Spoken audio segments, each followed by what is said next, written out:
I feel like every time I tell you I'm ready, something is shaking around here. I just see stuff near you moving. Yeah. It's just like I fucking walked in through a beaded curtain or something and everything's just shaking around me. It's just my energy.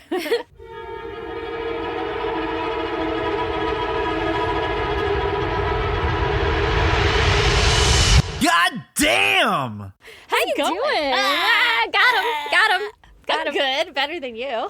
You are. Is that going to be your goddamn? I guess it could be, yeah. My whole fucking morning just got flipped upside down. My child is now with a low-grade fever and sniffles. He said they're really bothering him. Bitch, it's sniffles. Sniff him up. That's Blow him school out. nurse. That's school nurse. They always get you. Do you think it's better that we come get him? Like, you're going to send him back to class? She said the sniffles are really bothering him. I'll bet, girl. Okay, yeah. Give him a tissue and let him blow his nose. Yeah, he just got a Switch 2 with Castle Crashers on it. I'll bet those sniffles are really getting him. Yeah. Oh my God, that's so funny. Every time my kid goes to the nurse's office, obviously they know. Like, he's a chronic Send him fucking abuser. To be fair, he's never asked to be out of class. Like, this will be the first time we've gotten him. He's legitimately sick. Yeah, probably. He's, like, dying. I know. My kids always get sent back. Literally yesterday, I was walking my kid to the car, and he was like, I went to the nurses today because I wasn't feeling good. I'm like, that's so smart. She never called me. She didn't do nothing. What a homie. But then when they do call with, a low-grade fever or whatever, I'm like, come on. Come on. And then they get home and they're bouncing around anyway. And I'm like, God damn it. Yeah. Or you give them some Tylenol and they get their fucking second wind. You're like, why did I do that? Only one time did my younger one come home. And, legit the start of, some death fever that took over for, the whole weekend. It was also, on a Friday, of course. It's always a weekend. Yeah. Oh, it's just a weekend bug. Yeah. Oh, good. Why? Oh, my gosh. You poor soul. Well, I hope he's feeling okay when you get him home. Yeah, I hope so, too. I'm sure it'll be fine. fine. Crash Bandicoot or whatever you said. Castle Crashers. Crash Bandicoot would be way more fun. Oh, man. Yeah. Give me your goddamn. Badass bitches. Oh, my goddamn is closely related to your child's, but not really. I'm sure it's fine. But, right now is, I'm guessing Santa Ana's or some shit because it was just raining, fucking all last month. Yeah. And now all of a sudden, which was great. I actually liked it. I would like more of it, which I know it was already a lot for us, but, I like being able to start fires in my backyard in the fire pit and not worry about burning the whole place down. But anyway. That's fair. I just don't like how cold it is. Right. I hate that. But right now it's cold without rain, so I'd rather it also be raining. Well, that's the problem is it's cold without rain, but it's dry. Yeah. And that's my goddamn is suddenly the last 2 days it has been so fucking dry. And also I take gummies at night and I'm sure that doesn't help. But I have been waking up in the middle of the night fucking choking to death on my own neck fat that thing because my nose, my boogers are hard cement in there. Yeah, mine too. Cement. See, I think that's what's going on with my kid because I wake up every morning right now and I'm all congested too. Yeah. And then I go take a shower and I'm like, and it all comes out because it's all wet in there. Yeah, well, I guess I'm better. But then by evening when I'm laying down in bed doing whatever it is that I'm doing, I think I start getting stuffed up again. I drink so much goddamn water. So it's got to be that it's dry. And also, is it the weather? I was like, I'm probably just sick and I'm ignoring it. Could be that. Could be that. I also have allergies that I refuse to understand. So, or admit that are allergies. My whole life has just been I don't know. In December, for some reason, I lose my voice. It's post-nasal drip or They're whatever. It's the Palo Verde trees. Yeah, exactly. Whatever. Fucking semen into the trees floating in the air. Sure. Which is my band name. But anyway. Semen in the trees, floating in the air. The part B of my goddamn is that, I don't know, about 3 months ago or something, we all decided to learn how to do our nails with builder gel and gel paint. Yeah. And we fucking spent the $25 on fucking Amazon to become the pros. Mm-hmm. And I have suddenly become a pro at it. You really are. You've kept up with it. Your nails are long. They look so good. My nails are so, my nails are usually tiny little nubbins, and this is you can see them. This is the longest they have ever been. And am I operating okay with them in this world? No, I hurt myself every day with them. I was telling Aaron the other day, I love having tools at the end of my finger, but I don't need a flathead screwdriver at the end of every finger, right? Yeah. So it's becoming a problem. But anyway, the biggest complaint with these things is I can't feel my boogers. Do I pick my nose? Yes. Turns out I do. didn't realize how often until my nose is fucking dry. And now you're scratching them up with your fucking I fucking talons. woke up the whole house in the middle of the night because I was like blowing my nose into the air just to dislodge whatever fucking cement wall of boogers was being created in the night because I was dying. I think I have sleep when you start apnea. blowing your nose with no tissue. Yeah, I was praying that thing would launch out. I don't even care where it lands. I did get her out, spoiler alert. But fuck, man, your fingernails can't feel anything. No, so you and think they're that they're thick. great tools, but they're not. They're awful. They're too thick to to actually get anything. in there and do anything. Yeah. And I remember that now from like back in the day when I used to get acrylic High nails. school, yeah. Every time I'd be like, fuck, I miss picking my nose. Turns get it out clean. it's something that we do. Yeah, even with a tissue. Like, don't judge me if it's a tissue or without a tissue. It doesn't matter. You can't fucking feel shit. You wash your hands. Don't Yeah. worry. Just You don't eat them. That's Ball it gross. up and fucking flick it. No. Like a Put it in 12-year-old. Put it in a tissue. Throw it in the toilet. Girl, I bought Flush that. it. I was putting the kid to bed last night, and one of them came dislodged, and I was like, "Hell yeah, get it out of here!" And I flung it off the bed. I vacuum like every other day now. I'm a That's fair. stay-at-home mom. And you can be like, gross. The kids get boogers That's so everywhere. nasty. I was in my son's room, and my son looked at me and said, "What was that?" You're like, nothing. Can't tell him. He'll start doing it. Oh, I'm just flinging boogers. Feel free. Yeah, fucking kid of the '90s. Don't touch that wall; it might scratch you That's to my death. spit corner. Dude. Kids are fucking awful. Oh, they're so gross. And turns out we still are children, so you Yeah. know. I'll be Especially honest, me. I do it because I'm like I vacuum. Yeah, we've all established I'm the gross one. I'm just willing to admit this shit out loud. Yeah, I would never have said it. Everybody else does it too. And anybody who gets a tissue every single time, I hope you're enjoying your fucking bran flakes in the morning, you loser. Yeah, you loser. Not even the frosted ones. No, just the plain ones with raisins. What do you not like nice things? Yeah, like clean nose holes. Look how well I can breathe. Oh my gosh. Okay, well, on that note, do you want to hear what I have in store for you today? I sure do. you You will looking not for your believe kid's it. phone? I sure as fuck am. Did you bring it? Oh, you did. I did, but that's weird. It wasn't. Here it is. Okay. I noticed on the last few episodes, like whenever I'm doing the story in the beginning, it's just me listening to you tell your goddamn as I'm trying to like hack into my kid's phone. Oh. So I was trying to not do that when you said it this time because it looks like I'm not paying attention. So fucking rude. Sure. So fucking rude. Yeah, that's great. Goddamn. Ooh, wow. What? Okay. So disclaimer for this episode, because we know that it's probably most likely going to be Epstein related, right? Because it's Stacey telling the story. So I picked a case this week on something of which I knew nothing about and learned with you as I did this journey. Okay. So fair warning, it's heavy political jargon. Okay. But I'm going to dumb it down because I'm dumb. Okay. Right? So Thank I'm going to God. go very surface level with this shit. So there's going to be a point when you're like, wow, I didn't need to know so much about the government or whatever. Yeah. But I promise to try to keep it light and whatever. And if it gets snooze fest, let me know because I don't want to bore you guys to death. But because you need to know. Okay. 'Cause I will try. I have that affliction where everybody needs to know what's in my head. So I need to educate everybody, okay? I like it. I like it. So this week, I'm going to tell you about Mark Edward Middleton. Okay. What American name, you know? What an American name. Edward. Okay, so Mark Middleton, he was born October 12th, 1962 in Little Rock, Arkansas. Okay. Arkansas. Arkansas. He was raised in Bryant, Arkansas by his parents, Chuck Middleton, who was an HVAC technician / sheet metal instructor, Ooh. and Anita Middleton, who was a nurse. Okay. Sounds good. When Mark was 14, his family faced financial struggles, and so they decided to start an HVAC company called Middleton Heat and Air. Okay. And this was in 1976. And they did this from the carport of their home. Okay. Mark and his two siblings were the original child labor force for the company, obviously. Yeah. And they were expected to work mornings before school and then evenings after school and on the weekends. God damn. Goddamn. Money was like super tight for the family. And so it really wasn't a choice for Mark and his siblings whether or not they got to work. They had to, but they Yeah. also kind of enjoyed it. So Okay. it wasn't like they were tortured or whatever, but they know a hard day work. Yeah.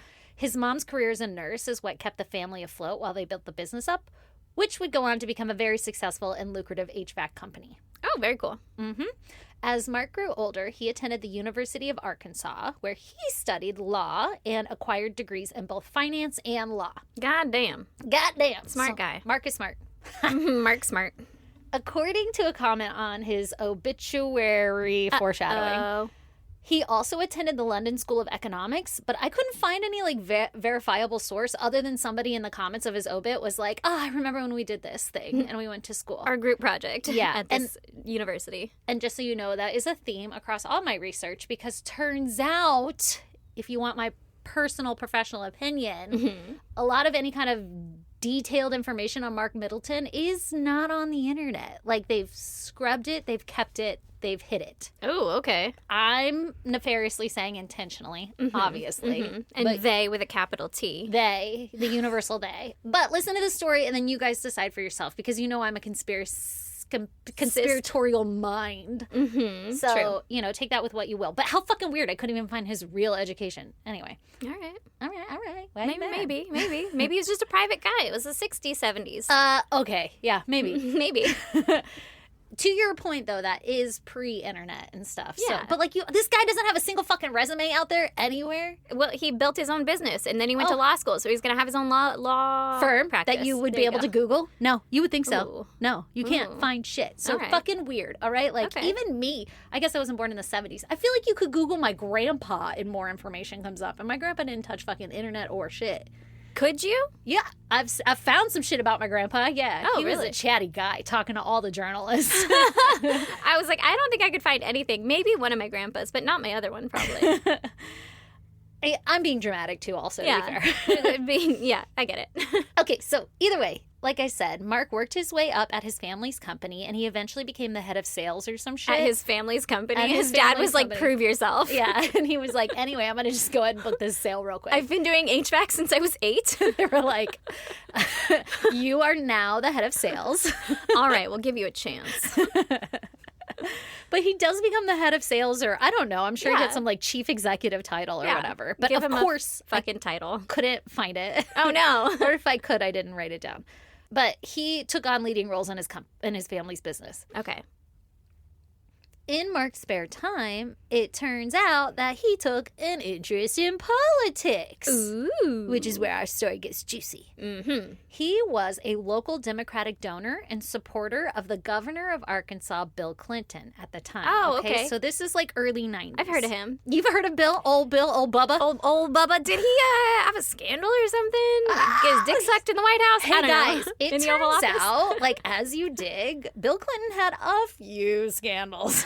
Not just the one we know about. Not just the one juicy one. Not just about the Monica Lewinsky and not just about the Epsteins. Because he's all over the Epstein files. Yeah, too.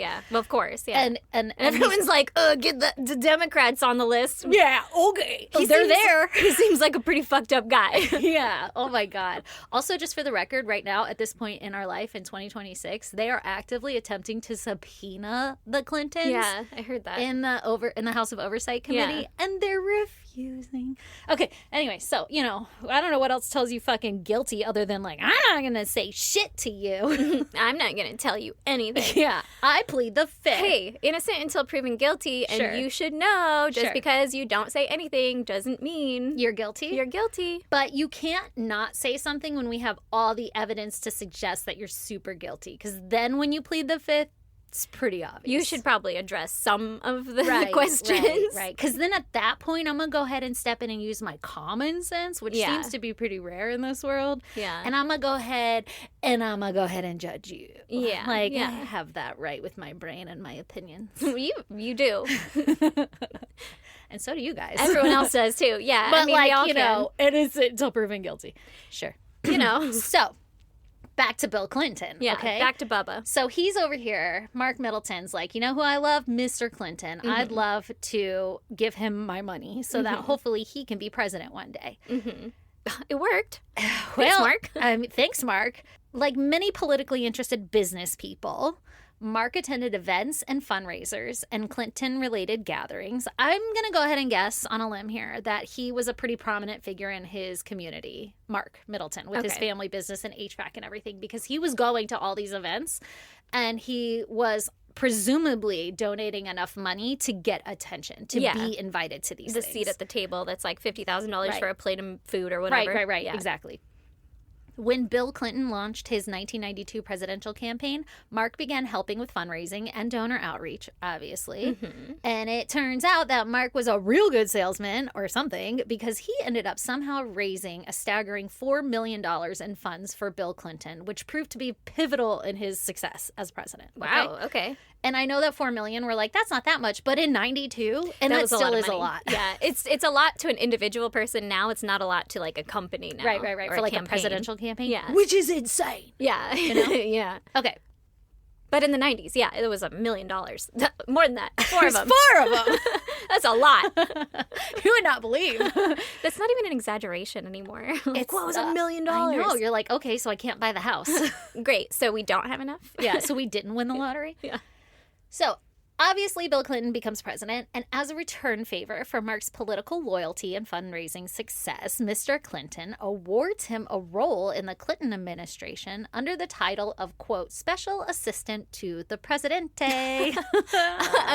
Not assistant manager. You're assistant to the manager. Yeah. You're special assistant. You're my special boy, Mark. My special little guy. Okay. So our special boy Mark was the assistant to the president, and he also was given a title as an aide to the chief of staff, whose name was Mac McLarty. Okay. Anybody out there follows politics. Yeah. Which I'm sure could send you on so many different rabbit holes. I did not look up each one of these motherfuckers because we ain't got that kind of time. No. Okay? Yeah. So just know that when I tell you this story, I'm just scratching the surface. Mm-hmm. Under Mark's new role at the White House, his main task was to maintain contact with Bill Clinton's donors, and he would often be responsible for scheduling the appointments for the donors to visit the White House for various reasons. And Okay. I'm going to go ahead and guess that those reasons are like, hey, we're going to keep giving you our money if you help us with these policies. And then they'd be like, sure, as long as you give us that money, we'll help you with that policy. That's my speculation, is why we're having visitations with the White House. Mm-hmm. Or another statement is that he would give like tours to the White House. So maybe he was, kind of selling some deal of if you donate a certain amount of money, you get to take a picture with Bill Clinton or whatever. Okay, yeah. I'm not quite sure, but that was his job. Yeah. Could you imagine? Customer relations. Easiest fucking job in the world. Mm-hmm. You want to come have lunch with me and Bubba? Sure, I'll bring you in. I know him personally. Only cost $1 million a plate. Yeah. So this job gave Mark daily White House access. It gave him control over the scheduling logistics and exposure to other donors that he didn't personally know. Obviously, White House officials and foreign visitors. Okay. Just keep that in mind. Yeah, it's a lot of information. That's a lot of power to have. So Mark was in the White House for roughly 2 years, from 1993 to February of 95. In February of 95, he chose to resign from his official post to pursue private business opportunities. He got enough connections. His private business opportunities focused on international consulting and investment deals. So he opened the company and called it Commerce Corp International, which, for the record, you can't find shit on the internet about. Because I was like, okay, who opened it? Obviously him. Let me see his name on there. Is it still going? Because I don't fucking know. Like, how much money did they make? Who were their top clients? You can't find shit on it. But he opened this business, Okay. which is a firm based out of Washington, D.C., and it focused on connecting U.S. companies with business opportunities abroad, quote unquote, which basically means that he was connecting U.S. businesses with foreign dollars. Mm-hmm. So he would go to Asia, is basically what he would do, where he had connections in Asia, presumably because of the White House and everything. And he would connect them with U.S.-based companies that need funding. Okay. And I'm going to go ahead and assume that anybody in Asia that was willing to invest in these companies also had some sort of advantage for doing so, Either right? a cut or something. Technology some or reason. the government wants something, or, like if, whatever. Yeah. Okay. There's a deal to be made. There's a deal in everybody here. So Mark traveled, like I said, extensively to Asia, often with prominent Clinton fundraiser people. One person was named Charlie Tree, which I'll tell you about. Or Try. I don't know. It's Trie.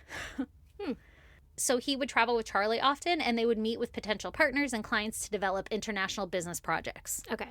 Turns out Mark kept all of his White House business cards and contact details because this is after he left the White House, right? Yeah. And so he would use that and his former position with the president and everything as leverage to get people to give him money. Mm-hmm. So he was lying. Yeah, even though he wasn't that anymore. No. Okay. Yeah, That's like fraud or something. And he also kept like his White House voicemail or something and would like give people the number and they'd call and leave messages and shit. So like he kept up the farce. Okay, yeah.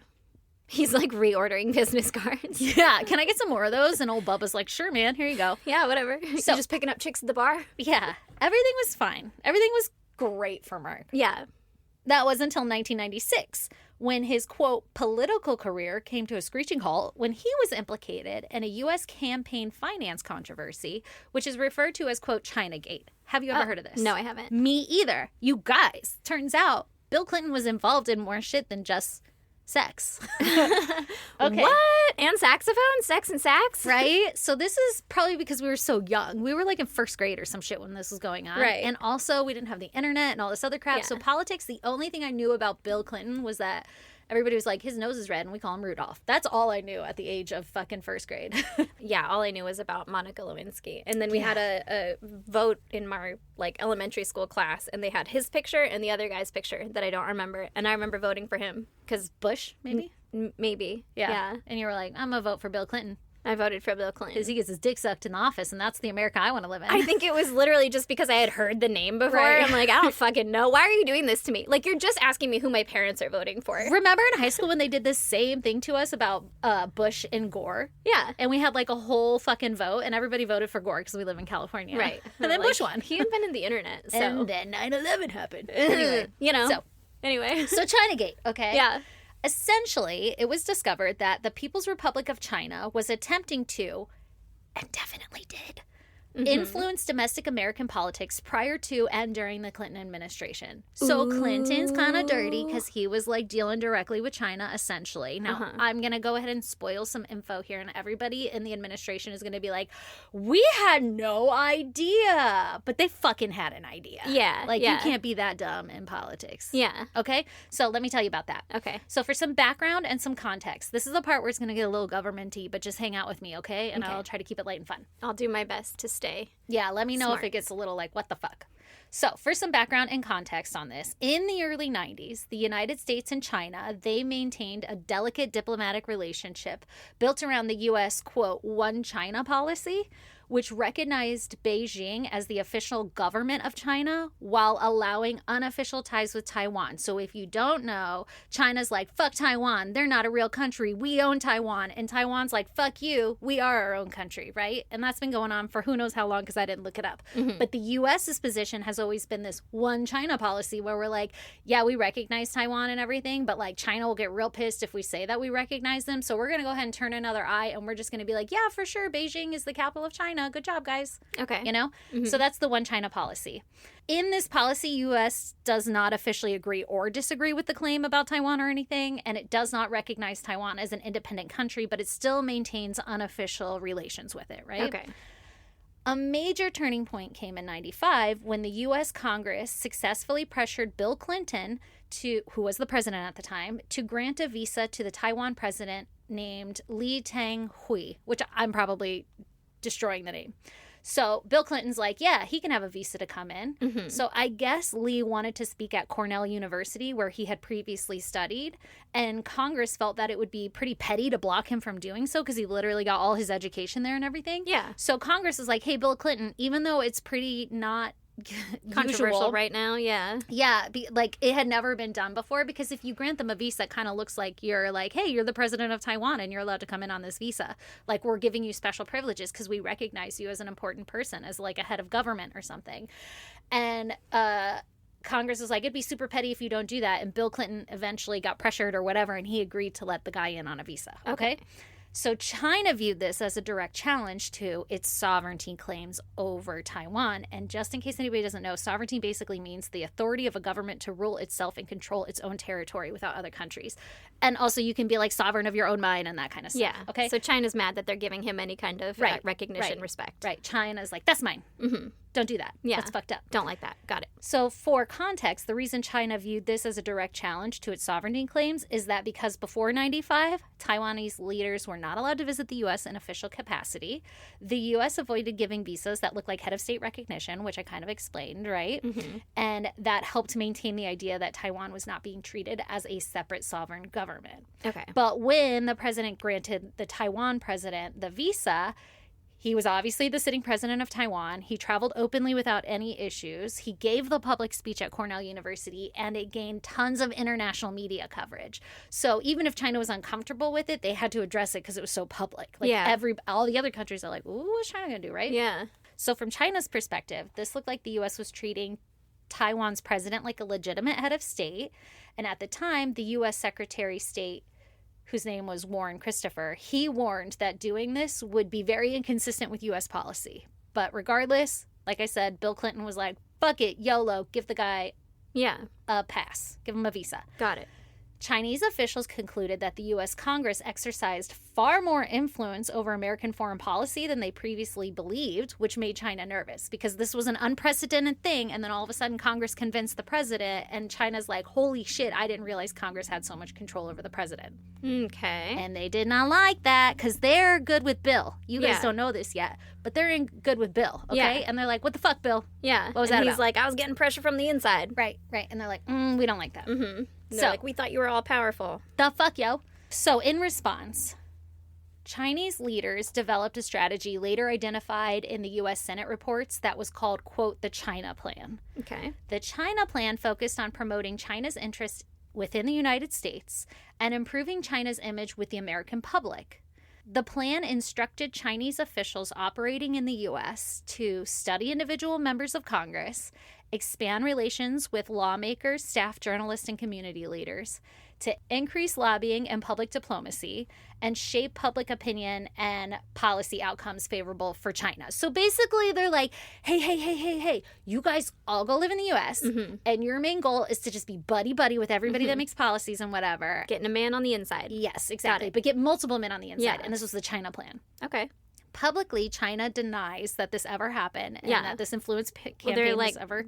fucking spies, undercover agents, sleeper cells. They're like, we never did that. Yeah. We're just actually really fucking cool, and we always bring pizza and beer to the parties. Right. And they denied that they made any political donations through this China Plan.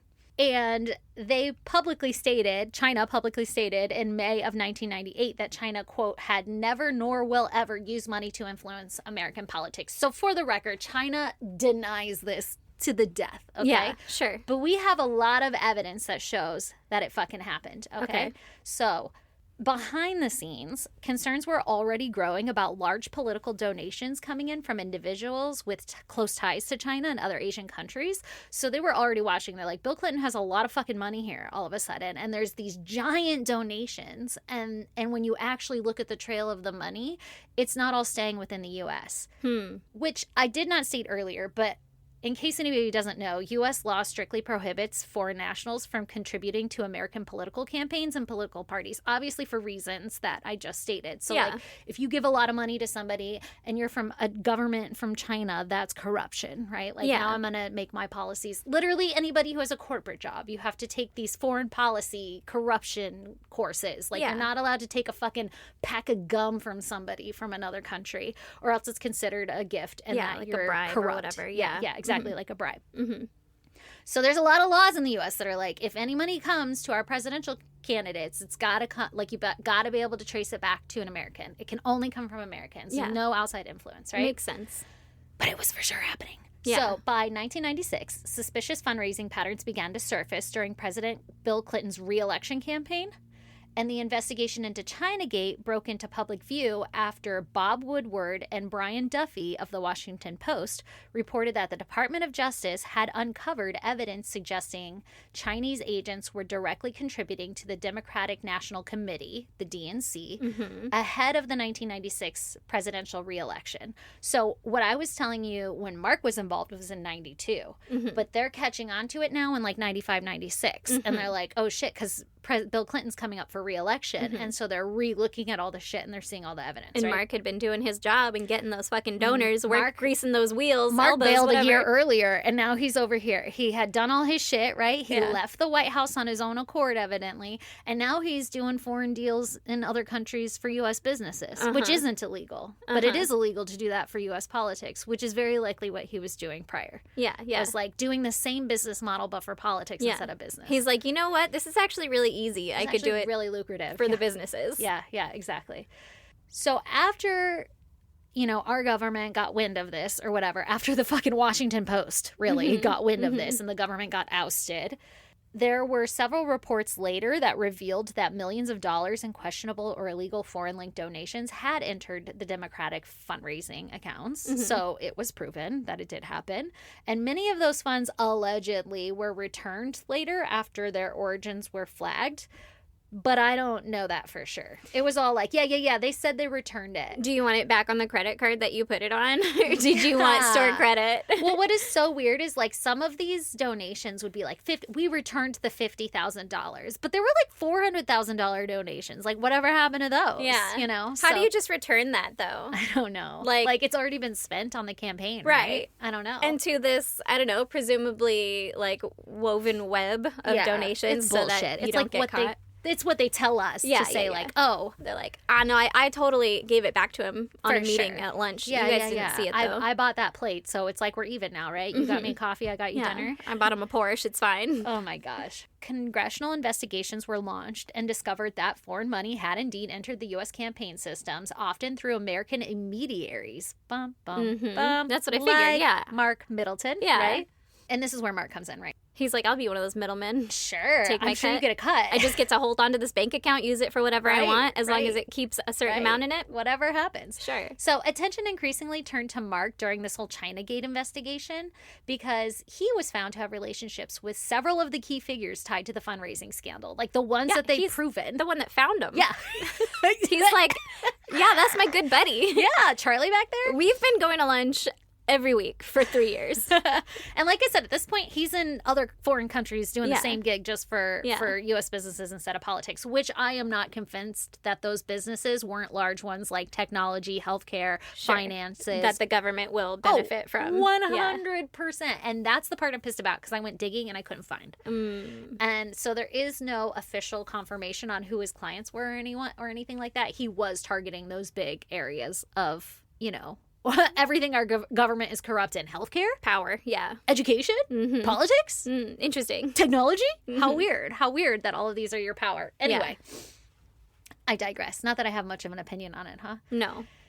You seem pretty unbiased. Thank God. Yeah, thank God. So some of the central figures in the Chinagate turned out to be some guy named Johnny Chung, who later claimed that some of the donations he garnered came from Chinese military intelligence. So it was their government giving him money to give to Mark to give to Bill. Yeah. Johnny was originally from Taiwan, and he owned a restaurant in Little Rock, Arkansas, and likely met Mark on the DNC fundraising circuit. So none of these people do we have confirmation on how Mark met them. But they all have ties to the DNC donation circuit, which he is a Taiwanese-born individual. He could be a naturalized citizen. I didn't look that up. I'm going to go ahead and assume he is so that it would be okay for him to give him money, give money to Bill Clinton.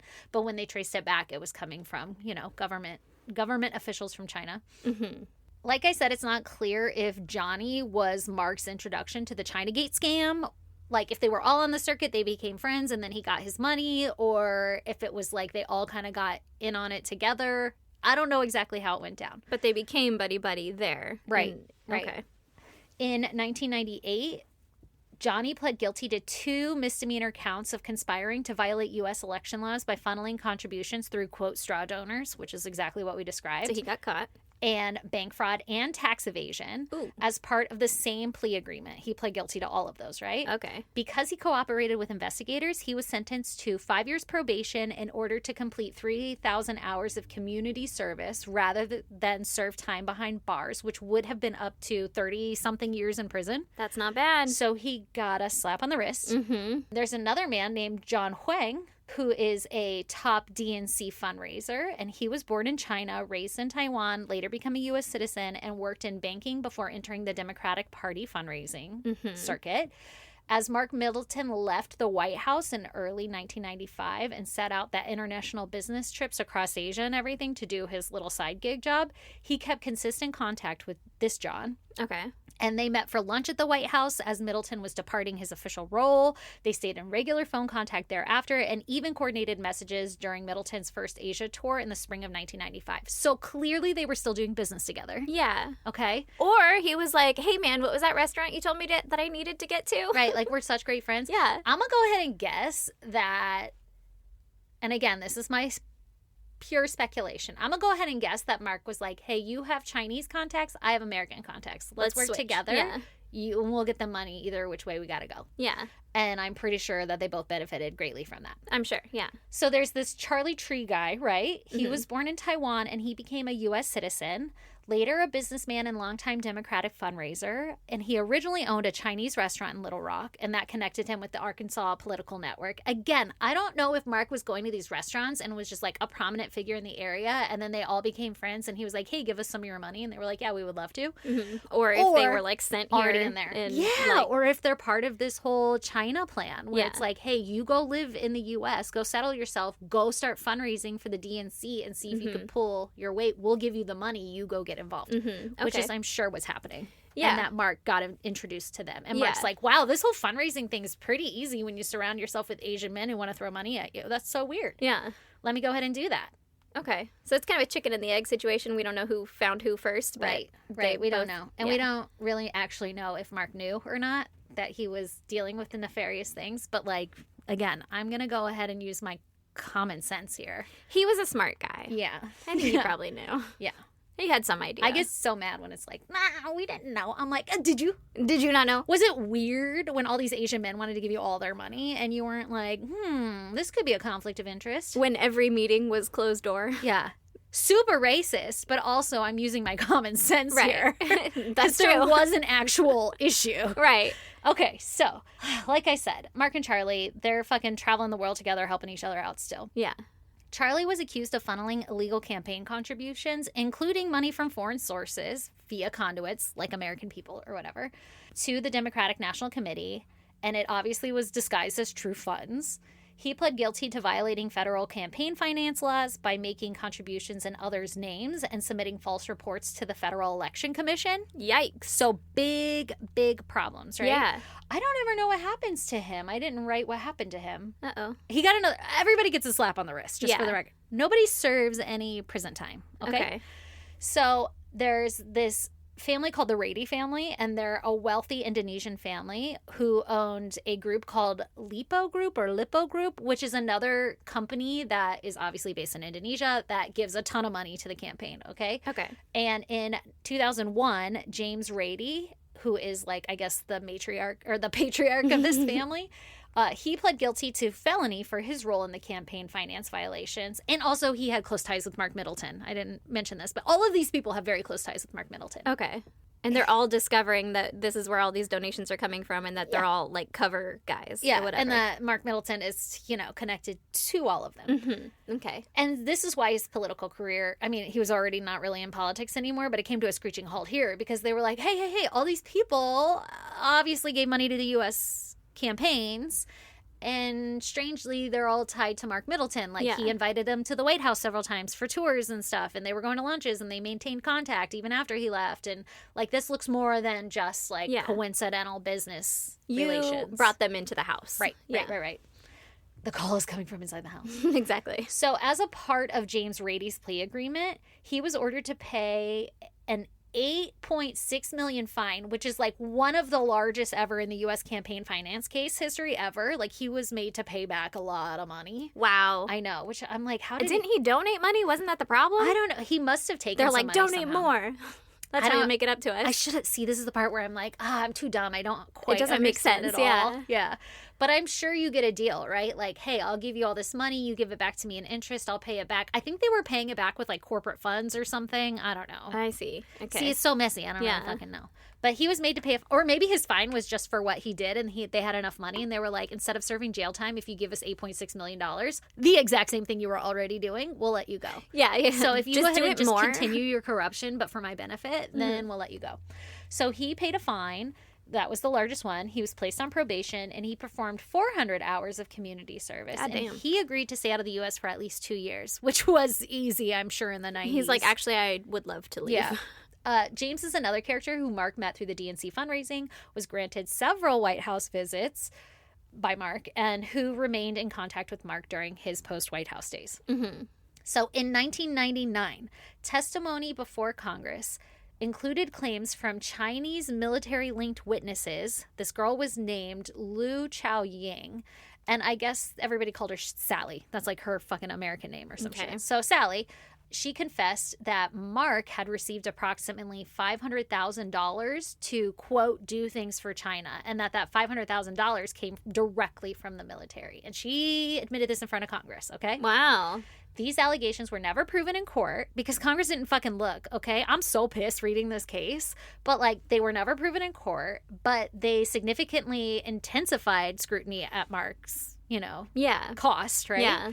For some context, Sally was born in Taiwan and was a senior executive at a state-owned China Aerospace Corporation, technology, and the daughter of a high-ranking Chinese military general. Okay. So does her dad know she's testifying? I'm sure her dad's like, well, do what you got to do, and we'll take care of the rest. Because I'll tell you in a second. She worked directly with Johnny Chung and Charlie Tree also. Okay. So those other people that Mark was associated with.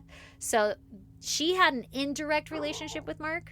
Like, she was working through them to give them the money, and then they were giving Mark the money. Okay. Yeah. She ends up fleeing the U.S. before her trial, and she's never been prosecuted for her actions in the scandal. Like, she's living in China or Taiwan or something, and they're just like, cool. She's like, whoa, I'm actually just a girl. I'm going to go sit down now. So I'm sure her dad was like, yeah, go ahead and talk to Congress and then come home, and we're just going to take care of the rest. Oh, God. That's me speculating wildly. Yeah. But her we don't know where she's out there. I don't know where she's I looked up, can't find nothing.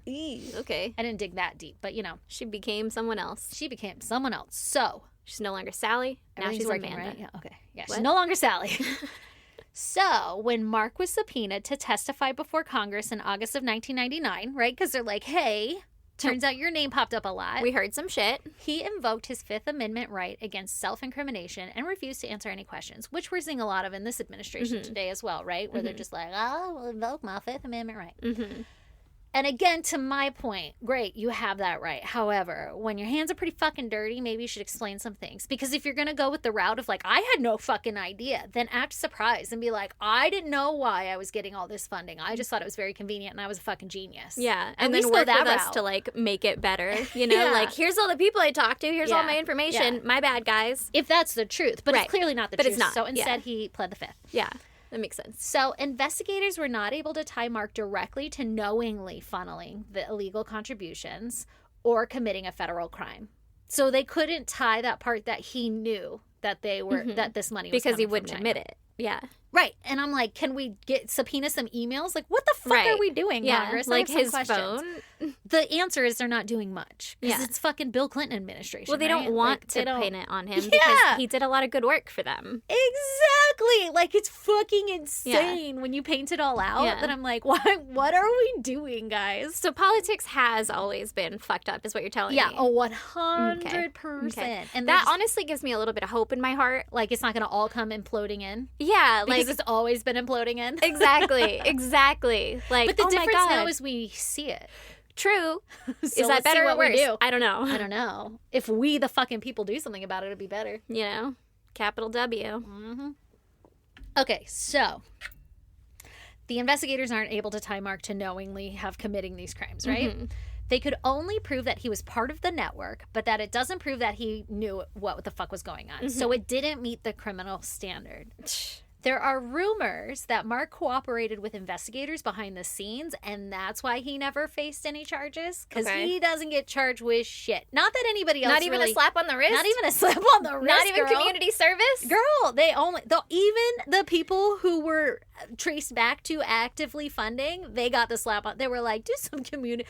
payback to our community. Which also, I would love to know what kind of community service they were doing. There's no fucking way. They had somebody sign off on they it. They had had Mark be someone like, sign it. anyway, you can community service at the HVAC thing, and I'll just sign off on your 1,000 hours. 100%. Yeah, that's bullshit. They're not on the side of the freeway picking up trash. I don't even know a ton of business people, and when I got community service when I was 16 for getting a fucking speeding ticket or whatever, I had a friend sign off on it. Like, Really? It's literally so easy. I've never had community service, and I've always been like, I have no services to perform for this community. I don't know what I don't know would what do. to do. Well, you know what? I used to work at a nursing home, and so I was like, I have this, and they were like, oh, we'll go clean the bathrooms and we'll sign off. But it was also my job. So Yeah, like, I was like, okay. Yeah. I'm just going to sign off on my job today. Actually, my job was to feed them. So I did technically clean instead of feed, but like, whatever. Yeah. Same difference for me. Yeah, right. You're still working that And day. if I can do that, there's no way that these other officials, Right, you know, right. These higher up people. 1,000 hours. Wow. Like, okay. I did all my community service at the White House.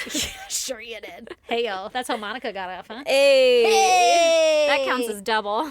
Although she's technically a victim by today's standards now. That's true. Even though she said she wasn't. But I don't know her whole... I haven't even dug into that one. Really. It's a whole, like, a position of authority thing. Like, Yeah. I understand the Right. yeah. Yeah. It's like a professor-student, you know. I know. But what's her stance now? Does she still maintain that she... Like, that it was welcome? Or is she like, oh, you're right. I was fucking taken advantage of back there. I don't know that part. Who's to say? I don't know. Anyway. Hopefully her. But if I look back on my past experiences, I'm like, I was taken advantage of back there. 100%. Yeah. Wow, it's weird. We were in this dirt lot suddenly. Yeah. And I thought we were going to go home. I just wanted to ride home, but I guess if you're going to go ahead and finish taking off your pants, we'll just take care of this. do that. I'll do that so I can Jesus continue Christ. on so you don't murder me. So, Mark, he doesn't get in any trouble. Now, it could also be that Mark was involved unknowingly, right? Like, if we're going to play the cards. He could be an idiot. But it's quite suspicious that after he left the White House, he essentially mirrored his fundraising model just on businesses instead of politics. He literally did the exact same thing. Yeah, he's like, that shit's so easy and I'm really good at it. And because I'm super smart and know exactly what I'm doing. And he was the exact same contacts. Like, Yeah. he didn't change shit. Yeah. He was just like, for you as companies. But also, can you give it to my buddy and my dad? And it's killing me to not know which companies benefited from this. Right? Like, which companies today are like mainstream leader in the market that are tied back to this? I want to know. The dirty start. And maybe it's nobody, but I bet it's a lot of the big ones. Is it Rady's Children's Hospital? Rady's different Children's spelling. Hospital. Oh, okay. There's an The whole I. time I was like, the fucking hospital guy? Nope, there's an I in his Rady's. All right, all right. I'm over here like, it's got to be big tech for sure. It's got to be like the fucking aerospace, like Lockheed Martin, all these people. It's got to be. Am I Yeah. speculating wildly? Yes. Of But am I course. also using my common sense and discernment? Yes. Okay. Anyway, so I get so excited about this, and everybody else is probably like, Jesus Christ, Stacey, get to the crime. No. Get to the murder part. I'm still there. Okay. So, no criminal charges are ever filed against him. Does Mark have like a wife and family or He anything? sure as shit does. Oh, He's okay. got 2 girls. Okay. And he's got a wife. Now, in 2024, Ooh. his girls are like either late teens, early 20s-ish. So Okay. that would be like early 2000s is when he has them. But Okay. I don't write down when he meets his Yeah. wife or anything like that, okay? So it's a little not before what this this is about. time, before he has the kids. Yeah. Got it. He married Sally, actually. Yeah. Oh, shit. Bah, bah, bah. So the Democratic National Committee, they ultimately end up returning roughly $3 million in illegal or questionable donations. That doesn't even cut. Like, they still Returning. have $4 million from Mark's or they still have $1 million from Mark's $4 million. Yeah. So like $3 million's a fucking drop in the bucket for them. That's Sure. nothing. But they Yeah. returned it. Okay. But we know that all of Clinton's campaign, and I'm not even going to say it. I was going to say some political personal opinion or whatever, but like, I'm not some like giant Bill Clinton hater. Until now, evidently. I'm like, know, what right? the fuck? It seems kind of shady. Yeah, he seems like a snaky kind of guy. I always liked him because he was like Silly? Yeah, the weird guy. He was very inappropriate with women and stuff. 100%, But like, yeah. I find old men. I know, Aaron. Me too. It's a Interesting, problem. and they all sexually harass in some way or another. And you're like, they're innocent old men. They're but a they're product the of their creepiest time. ones. We just know how to Exactly. handle them. Exactly. So then when he pulls out his saxophone, I'm like, get it, old man. Let's hear fucking some Careless Whisper. Yeah, Did you whatever really you think about got, you that know. I know, same. But also, I always thought he was like a gross person for the rest of it. So See, I never had an opinion on him, and I'm like, what? He got his dick sucked? Who cares? Whatever. Like, we're digging for shit. We're not. Well, that was the surface level shit, guys. I guess it was like the Epstein part of it that I'm like, he's pretty gross. He seems like a guy that would definitely touch a 14-year-old. For sure. He's all over the Epstein files, guys. Like, all over. Yeah, I don't doubt There's that a reason he's not coming to, you know, his subpoena. Yeah. I wonder how Hillary feels about it all. I think everything I've read. She's like, I haven't had to suck a dick since 1992. Everything I read is that she's involved. Well, you know. There's this person that came out recently named Sasha Riley, and it's unconfirmed, but everything they say ties directly to a lot of other confirmed statements by victims. Mm-hmm. And they are claiming that Hillary Clinton was actually a part of all of this. Like, she was in a truck picking up a dead body kind of thing. Like, she was the middleman sort of situation, right? It doesn't seem like a job they would put on Hillary. A middle-aged white woman. I'm just saying. But if you think about it, like... You got to do this so that we have something on you so that you're part of the fucking group, like a gang. And everybody here is essentially, in one way, shape, or form, a victim of the system. Of this little cartel that's being run, right? Like the cartel of the U.S. government. Any cartel. Yeah. Okay. Everybody's essentially a victim. Sure. Yeah. I get that. So, like... But also, you have a choice to participate or 100%. not. I was going to say, I'm not giving her any pass or anything. No. I'm just saying I could see how you would be motivated to do such a thing because your life depends on it. Yeah. Right? Or your husband is the president. Sure. And she's also in politics directly, too. So, like, make her look like a middle-aged white woman who's so put together, but really behind the scenes, she's like, fuck you too, Bill. Mm-hmm. You know? She's like, I'm going to have to change my fucking pantsuit because I got blood on this one. Yeah, exactly. See, you don't know people, okay? Yeah. So. Okay. Back to Mark, right? Yes. The DNC returns $3 million. Wow, good job. Mm-hmm. China continued to deny any wrongdoing and rejected any claims of election interference, even though we know they did. But publicly, they're like, we didn't do that shit. Mm-hmm. Fuck off. Yeah, well, it's easy to say, like, we didn't have anything to do with it. It was those people. Like, it's their fault, and then us. Everybody who Clinton elected to be in his administration were the one prosecuting everybody. So they're like, ooh, actually, it wasn't that bad. Yeah, sweep it under the rug. Don't look here. Anyway, all those people that were foreign, they're going to get in trouble. Kind of, sort of, not really. Anyway, please give us your money some more. Mm-hmm. So before I move on to what Mark ends up doing with the rest of his life, just know that it's on record that among the people that he helped facilitate access to the White House for was Jeffrey Epstein. So this is his Epstein ties, okay? Okay. So he got Jeffrey Epstein into the White House? Girl, this is the whole area. Is Mark the fucking beginning of this? Well, I don't know that he's the beginning because I have dug for hours at this point with nothing but dead ends, okay? And to be fair, I have been using AI to try to help me, which AI lies, so then I try to do my own like Google research and everything, and I could not get there anywhere, okay? But the records show... like congressional records when they were investigating this, it shows that 17 White House visits from Epstein that he took between 93 and 95, Mark helped facilitate 7 of those. Okay. Out of how many? Out of 17. Okay. So when Bill Clinton was in the White House, Epstein came to the White House 17 times. Mm-hmm. And Mark set up 7 of those times. Okay. This isn't stated. Again, I'm using my brain here and my discernment. But I'm going to go ahead and guess that Epstein was invited to the White House to give Bill Clinton money. Okay. Right? Yeah, he had a lot of money. Yeah. Okay. So I don't know if Mark introduced them or if they already knew each other or how they met, but that's what was going on. Okay. So there's also documentation showing that Mark flew on Epstein's infamous plane called the Lolita Express. Ugh. On at least 7 occasions. 7 fucking times. Mark has daughters. I know. He didn't have daughters at this time, though, okay? Okay. So, 7 occasions. Well, I guess I don't know. Did he fucking pick him up at the island? I'm sorry, that's gross. No, let me tell you, because I did not dig through all of the flight logs because they're all manual, right? And there used to be some Google Docs sheet somewhere that, like, somebody entered it all in, and I could not for the fucking life of me find it. And so now I'm really mad if they, like, fucking doxed that for some reason. But anyway, so I was going through it, trying to figure out when Mark Middleton flew on the Lolita Express, according to all of these documents, right? Yeah. Now, the internet says it was 7 times. I found one time where he, like, technically could have been counted for, like, 4 flights, but it was across, like, 2 days. Okay. So what I found was that on May 13th, 1994, Epstein, Mark, and a woman by the name of Jennifer Driver, I'm going to tell you about her in a second, okay? They flew from D.C. to Palm Beach, Florida, and then the next day... only Epstein and Mark flew from Palm Beach to the Bahamas and from the Bahamas and back all in one day. Okay? Okay. So this Jennifer Driver girl, I looked everywhere. I'm like, who's the Jennifer Driver?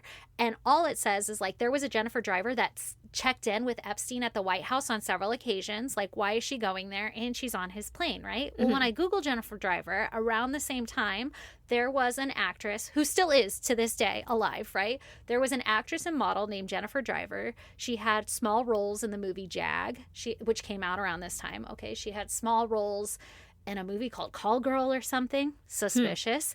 She also dated Axl Rose and was big on the party scene that all circled the same rich people that Epstein circled with, okay? So if you put that all together, I am going out on a limb and saying that this is the same Jennifer Driver, because how did you suddenly become a model and actress within the same years that you're running with this circle, and now suddenly we know nothing about you, okay? And Epstein's whole thing, now I'm not saying that's exactly what happened here, but I'm just saying his model was he would get these young impressionable girls in, and he would literally, a lot of the victims have claimed that they would be put on the plane as service to the men that they're flying with. Okay. Gross. And if you did those things, then you would get a career, right? Yeah. You would get whatever your dream Your movie was, role, whatever whatever he was promising. Okay. So there's no confirmed Jennifer Driver in any of the Epstein files that are released today, which is only 1% of all the files. There's no Jennifer Driver, but I'm going ahead and I'm saying, since she literally disappeared off the face of the earth and everything, that's probably what this was. Okay. Yeah. And then if you Google her now, she just got arrested like 2 years ago back in North Carolina, where she's originally from, for possessing cocaine and larceny. And before that, in like 2015, there's something where she went on a podcast and they were like, oh, she's an Italian actress and da-da-da-da-da, because she had small roles in other Italian shit or whatever, which again would align with Epstein's whole scheme. So I'm going to go ahead and say that Jennifer Driver was on the plane allegedly maybe to take care of Mark, or maybe they were just flying together randomly out of nowhere. Yeah, maybe. And then shortly after that flight, like the next day, Donald Trump flew with his entire family and the nanny. Like they're all running in the same circuits, like the same days. And there's no return flight for Mark back to D.C. So, like, what's going on? Maybe they just like, hey, I'll fly on your private plane, you fly on mine next time. Wait, who flew with their whole family the next day? Trump. Oh. So Trump's involved in all this, too, even though Trump is just a businessman at this time. Yeah. This is the time when Trump's all involved also. So he could likely be involved with this money laundering thing to China as well. Yeah. So, well, him, Bubba, and Epstein were like besties, right? Yeah, pretty much. I mean, he would disagree, but yes. Yeah. So we do know that Epstein was known to buddy up with those with proximity to power and gain influence over politics, finance, education, and science. So it's not that far-fetched to say that, like, probably Mark and Epstein were buddy-buddy for those reasons, right? Yeah. Epstein has the money, Mark has the connections. Yeah. Okay? It's very likely that their friendship could have been a transactional one where Mark had access to the policymaker and Epstein had access to the money, but also there's all these weird trips that Mark was doing with Epstein, too. So, like, are they friends or what? Well, he was like, holy shit, you have a whole island with girls? Let me see. Lolita Express? That's not Yeah. a dead giveaway or anything. Right? I'll go on there. So Mark moves on with life after this, and he continues his work in his consulting gig and under his personal company, which is called Commerce Corp, as well as he returns back to the family business to run the Middleton Heat and Air. Okay? Okay. He goes on to serve on nonprofit boards like the University of Arkansas for Medical Science Foundation and Catholic Health Initiatives St. Vincent Foundation, using his skills to raise money for them, right? He remains in touch with several of his powerful political friends and rich foreign contacts. Now, this is the area where I wish I could have gone like so much further into, and I tried really hard, but I couldn't find any information, because I can almost guarantee you that whoever the fuck he was dealing business with, there was way more involved. Yeah. It looks like he lived a pretty cush life. Yeah. And is it all off of the HVAC system? I don't know. He goes on to pretty much retreat back into a private, non-political life after that whole fucking congressional issue, you know? Yeah. He was like, well, that was a lot back there. That whole Chinagate disaster, let's just wait for that to blow over. Everything is going fine for him until May 7th, 2022, when the body of Mark Middleton was found at Heifer Ranch in Perryville, Arkansas, which was about 30 miles west of his home in Little Rock. Uh-oh. Uh-oh, Mark, what happens? On that morning, a staff member at the ranch, which is an educational ranch focused on regenerative agriculture and programs to help end hunger and fucking raise cattle healthy or whatever. Okay. They're like, we're going to make food. Yeah. Anyway, so a staff there noticed that there was a black BMW SUV on the property that was not familiar to them. Mm-hmm. And they called the local police to report an abandoned car. And when the police came to investigate, that's how they discover Mark's body on the ranch. Uh-oh. I guess Was it in the car? Well, no, I'm going to tell you where it was, but I guess they pulled up to this thing and there's like gift shops and shit on the ranch and they were asking everybody and they're like, that's not my car. And then the police waited for a little bit and called for like a tow truck or some shit. Mark's tire. Yeah. Hopefully he'll come back. It's in the middle of the field. Can you move it? Can we get rid of this? He waited for a while and then the longer he waited, the more he got concerned that maybe whoever owned this SUV was like walking the ranch through the woods and shit. So he started wandering around and that's when Mark was discovered. Because the police officer observed what they thought was a man sitting near a tree, but when they got closer, they realized that the man had an extension cord tied around his neck, and that the other end was tied to the tree. Ooh. And this man is Mark. Okay. Ooh. When they like the branch in the tree, like or like the trunk of like the a tree? branch in the tree. Like a long branch, and the extension cord's tied around his neck and the branch. Oh, when the officer got closer, they realized that something even more bizarre was happening because Mark had a gunshot wound to the chest. Okay. And 30 feet away laid a Stoker 12-gauge coach gun, so a shotgun. Mm-hmm. In Mark's SUV, investigators found a gun case to a shotgun and 3 boxes of buckshot. It was Mark's SUV, though? Buckshot, yeah. It was his SUV. Hmm. It was soon discovered that the last thing that Mark had texted his wife was, quote, going to rest for a while. You're a great mom, babe. Please be happy today and get some sun. It will make you feel better. I love you. And that was sent at 9:26 a.m. and his body was discovered at 1 p.m. And presumed to have been dead for 3 hours. So this text would have been sent like an hour before his death or at the time of his death. Yeah. Now, I don't know where the message was sent because everything's fucking sealed, okay? Investigate, like, was he in his driveway or was he at the fucking like parking where lot pinged, where he was found? Yeah. So investigators then suspect that Mark went to the ranch and proceeded to pull an 8-foot-long bench over to the tree at a point on the ranch that overlooks the valley. He stood on the bench and attached one end of the extension cord to the tree limb and the other around his neck.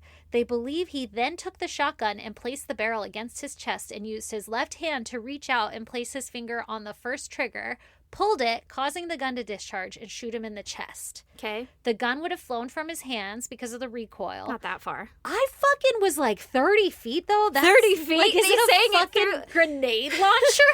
Like, what the fuck? They're saying it flew back 30 feet? That's fucking crazy. They're saying it went 30 feet because he was standing on a bench. Okay, so like the height that he was at and the angle of the ground, they said that doesn't math still. I was like, I would never shoot a shotgun if it fucking recoiled 30 feet? Is that a grenade launcher? Like, seriously, hold me down. I mean, Jesus, that's some hell of a kick. I guess. So that's what they're claiming, okay? And so they said that we need a test on this. Someone with a coach shotgun. I tried ChatGPT. I was like, what's the length of a barrel of the gun to the trigger, to the first trigger on this type of gun, and could a grown man reach it or whatever? Well, the first trigger is just side by side. They're like... Oh, I saw a picture where it looks like there's one in the front and the one in the back. Oh, really? I don't know. I don't shoot guns. Like, are you sure you want to pull this? This only does one barrel. I don't fucking know. ChatGPT was like, under no circumstances should you point a gun at you. I'm like, God damn it. I just want to know the fucking answer. You're supposed to say, how much kick would it kick back if a kickback could kick back 30 feet. If there was no one behind it with their shoulder. Oh, my God. But goddamn. So they claim that he does all this, pulls the trigger, the shotgun flies off, making him drop because he just shot himself in the chest. Like off the bench. Right. And hangs the himself. noose was like his security to make sure that he actually died from it all. So it choked off his breathing and then he died. Was the bench there? Yeah. Okay. I don't know, though, actually, to be fair. There's no pictures you can look up. There's no reports that you can read. Well, there are reports that you can read. And it did say a bench. So, yes, there was a bench. It was an 8-foot-long bench. I'm like, Jesus Christ. One of those concrete bitches.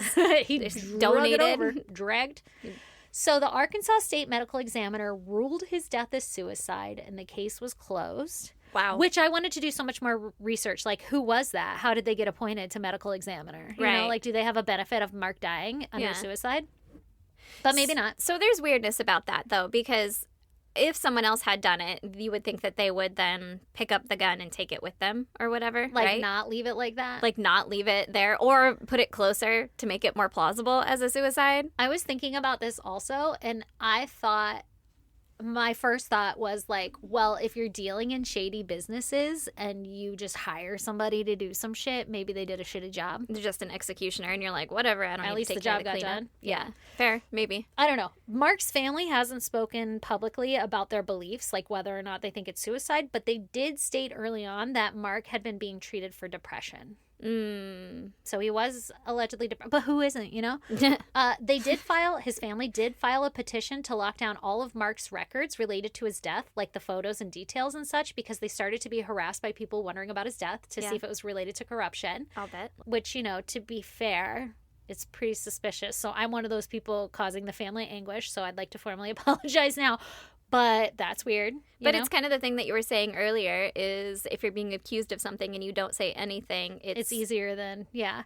That's what I was kind of thinking, like, not to be a dick here, because obviously he's a victim in this scenario. Whether it's suicide or homicide or whatever, like, the family is being victimized too. Yeah. However, if my dad was doing some shady shit and maybe I didn't know and then I did find out about it, but he had changed his ways or something, I would try to hide it too. I wouldn't want that to be public knowledge. Like, just let his memory be. He's done. Yeah. I was thinking the same thing a lot, like during this story when you were saying that he had gone to Epstein's Island, he was on the list and this and that. Like, those daughters, I would have asked my dad, like, so what did you do? Like, hey. But what if they Fucking tell didn't me know about about it? What if they were, like, sheltered? This happened, he died in, I think it was 2024. I definitely should have wrote down the Yeah, but date. you said they're 20s now. Yeah, like He 18 died in and 2024. So then, yeah, when he was 18 and the Epstein files are all coming out and they're like, didn't you know that guy? See, it's Weren't just you like when there at I the was time? 18 or 20, I didn't know anything that was going on. And I don't know if I know what's going on now because of accessibility or if I would have been Or if your interested at brain 18 is, or 21 yeah, as well. different. So, like, I don't know. I don't know. Maybe. But But- also, if they didn't ask, I would regret that every day of my life. I'd be Right? that Like, person like, motherfucker, now you don't have an No answer. more. I know. You'll never know. So this is my last bullet. Okay. But Mark is only one of a number of Clinton's former associates who have died in unexpected ways over the years, hence why the suspicions.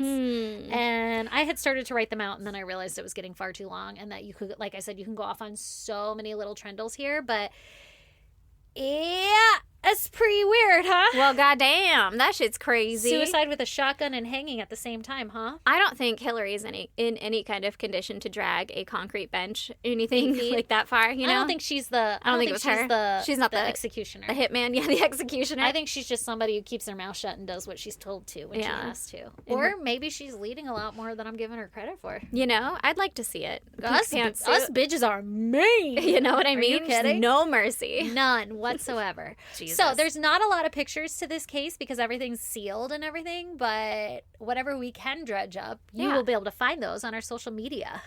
So if you go check us out, we're on Instagram, Facebook, X, and TikTok. Our handle is at ISGD Podcast. If you want to support your two favorite podcast hosts, you should join our Patreon because for as little as $1, you get one extra episode every month. Plus, you get access to all of our back episodes. So there's just a fuck ton of content sitting there waiting for your ear holes. Ain't that the to truth? be blessed with. And more every fucking week. Every week. We've been killing it lately, guys. We've been doing them nonstop. Also, if you want to email us, you can do that at isgdpodcast@gmail.com or you can snail mail us at P.O. Box 2764, Spring Valley, California, 91979. 9. And we love you guys. And we have a package here, and I think it's from Jenny, but I think we're going to open it on the next one. Yeah, I don't have time today. I have to go get my ailing child. Because her son is sick. But we love you. Thank you so much, Jenny. Thank you. Jennifer? Bye. Jenny. Jenny. Jenny. Jenny. Bye. Bye.